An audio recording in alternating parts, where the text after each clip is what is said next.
Жыйында Ош окуясынын орун алышына убактылуу өкмөттүн күнөөсү барбы деген суроо бир топ жолу көтөрүлдү. Буга башкы прокурор далилдер болбогондуктан күнөөлүү эмес деп жооп берип жатты. Ал эми Ата журт фракциясынын лидери Камчыбек Ташиев бир нече суроо менен кайрылып, азыркы бийлик турганда бул кандуу окуянын күнөөкөрлөрү эч качан ачыкталбайт деди. Ген прокурорго Самп айылында, аймагында бүгүн канча адам жоголгон? Конкреттүү саны менен айтыңызчы. Нечебес кайталап коюп туруңузду. Мен убактымды албагыла, анда кайталап коем. Самп аймагында бүгүн канча адам жоголгон? Конкреттүү цифра менен. Сампага байланыштуу 8 адам өлтүрүлгөн, бир күйүп кеткен дене, анан бир черептин фрагменти. Азыркы күнү жоголгондор барбы? Жоголгондор бар. Мына ошол негизи Жалал Абад боюнча 2 болсо керек, 2. Самп айылында канча адам жоголду азыркы күндө? 2 Самп боюнча 2 адам жоголду деп Ошол жанагы биз рахмат. Ошо Самп айылында жоголгон 2 адамдын бирөө мына нарын жергесинде болгон жигит ошону сүйрөп кирип кетип аткандыгын бардыгы көргөн. Эмне үчүн тергөө сапасыз жүргүзүлгөн? Бүгүнкү убакка чейин ошо табылбай. Тергөө сапаттуу эле жүрүп атат деп ойлойм мен. Анткени бул маселеге биз улам кайрылабыз. Карайбыз. Мен ал жердеги нерселердин бардыгын болгонун билемин. Ал баланы сүйрөп кирип кетишкен 5-6. Эмне үчүн бир эле адамга ошол күнөө тагылып атат? Калгандары каякта? Калгандары жанагы 3000ден ашык жок адамдардын ичинде. Анткени анын көбү бүгүн личносттары өздүктөрү такталган эмес.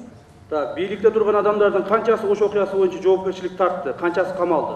Ош окуясы боюнча бийликтеги турган адамдар бирөөсү дагы кылмыш жоопкерчилигине тартылган жок.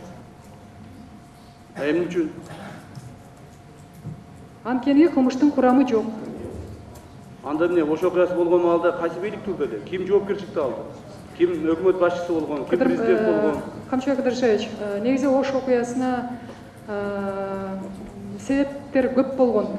Аны сиздер да айткансыздар. Ал себептердин баарын эч ким танбайт. Көп комиссиянын чыгарган таянактар бири-бирине негизинен окшош. Ошол себептердин бири болуп, ошол убактылуу өкмөттүн күнөөсү бар дегендей дагы ушундай себеп жазылып жүрөт да. Бирок эгерде ошол эле убактылуу өкмөттүн туура эмес, так эмес аткарган иши ошол июнь окуясына алып барган болсо, биз аларды жоопкерчиликке тартмакпыз. Бирок андай болгон жок. Ага июнь окуясына өзүңүз жакшы билесиз. Көп себептер бар болчу. Ошон үчүн биз кылмышка тарткан жокпуз. Бүгүнкү бийлик алмашмайынча эч качан Ош окуясына күнөөкөрлөр жоопко тартылбастыгын тарт көрүп турат, эл көрүп турат. Ошондуктан тартыласыңар жоопко. Бирок алмашкана тартыласыңар. Мен ушул маалдарда эсимде бар, азыр эстей турган болсом, ошол маалда керек болсо жаныбарлар да көчөгө чыкпай калган экен да. Чымчык дагы учпай калганбы, канаттуулар дагы жок болуп калганбы деп ойлойм да. Айлана тым-тырс. Эч ким жок. Эч бир адам жок, кыбыр эткен жан жок. Бардыгы тыптынч. Анан ошондо ошо машинеде Сампага келатып ойлоп келаттым да, эмнеге мындай болуп атат депчи. Чындыгында Сампага келгенимде мен ошол жерде көрдүм күйүп турган машинелерди, ошол баягы нефтини жолго чачып, машинанын покрышкаларын өрттөнүп аткан покрышкаларды көрүп, анан ошол трассага эле машинамды токтотуп, бурулуп эле караганымда көлөкөдө, ушул талдын көлөкөсүндө бир көп мындай адамдар турганын көрдүм да. Анан ошол адамдарга карай жөнөдүм. Ал адамдарга барсам, ал жерде бир 100дөй адам турган экен. Баардыгы куралданган, куралдарын ачык эле көтөрүп турушат. Автоматтары бар колдорунда, мынтыктары бар. Ачык эле көтөрүп, ачык эле желкелерине салып алып карап турушат да, мен эмне кылар экен деп. А мен эч кандай куралы жок. Ошол жалгыз эле ошол жерге бардым аларга. Барганда мени жакшы эле тосуп алышты. Алар менен анан сүйлөшө баштадым. Аларга айттым, мен эмнеге мындай кылып атасыңар? Эмнеге күнөөсү жок, бейкүнөө көчөдөн өткөн жүргүнчүлөрдү токтотуп, ошол жерден ошол адамдарды мыкаачылык менен ошолорго мамиле кылып атасыңар? Эмне үчүн?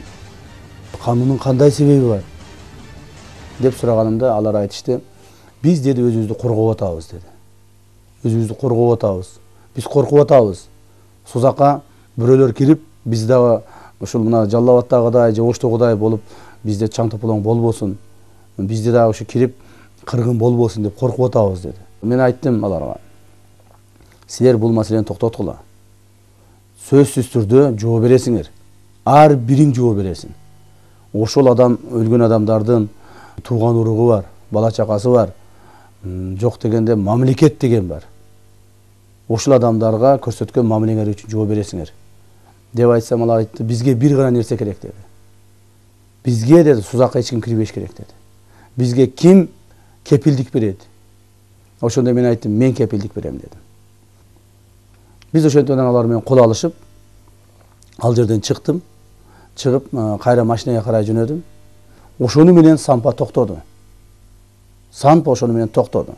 Ал адамдар ошондон кийин эч кимге кол салган жок. Мен чын айтканда биринчи барганымда буларга барып, булар менен сүйлөшкөн маалда корккон эмесмин. Негедир корккон эмесмин да.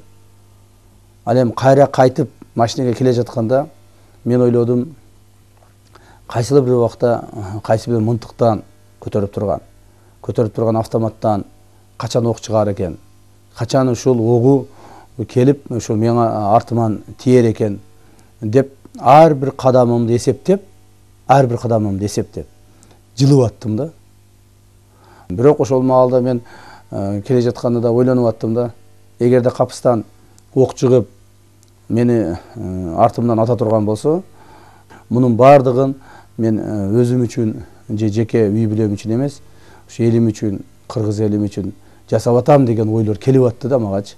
Ошол күч кубат берип атты. Ошо менен келип машинага отуруп кеттип. Эртеси 14-июнь күнү кайрадан 20 миңдей эл Жалал Абад шаарынын Борбордук аянтына чогулуп, сузакты, сампаны тазалайбыз деп жөнөп калды. Куралданып алгандар көп эле.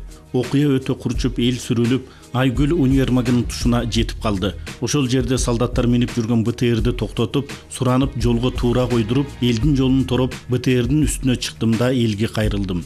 Эч ким укчудай эмес, ызы чуу. 2 күндөн бери эл менен жолугушуп, сүйлөй берип, үнүм да чыкпай калды. Жаныма бир үнү каттуу чыккан адамды алып, анын кулагына айтып, ал элге жарыя кыла баштады. Элим дедим, мен силерди сузакка өткөрбөймүн. Мен алдыдагы трагедиянын масштабын көрүп турам. Ал жакта жүздөгөн адамдар куралчан турат. Силердин араңарда да куралчандар көп экен. Мен силердин да, алардын да өлүмүн, аккан каныңарды көргүм келбейт. Эгер сузакка өткүңөр келсе, мына мени атып, өлүгүмдү тебелеп туруп, анан өткүлө. Бул кайгылуу кагылышуулар, ызы чуулар менин көкөйүмө көк таштай тийди. Менин кунумду эч ким куубайт. Сөз берем. Ушул каргашаны токтотуш үчүн мен өзүмдүн жанымды бергенге даярмын. Тирүү турсам силерди сузакка өткөрбөйм дедим.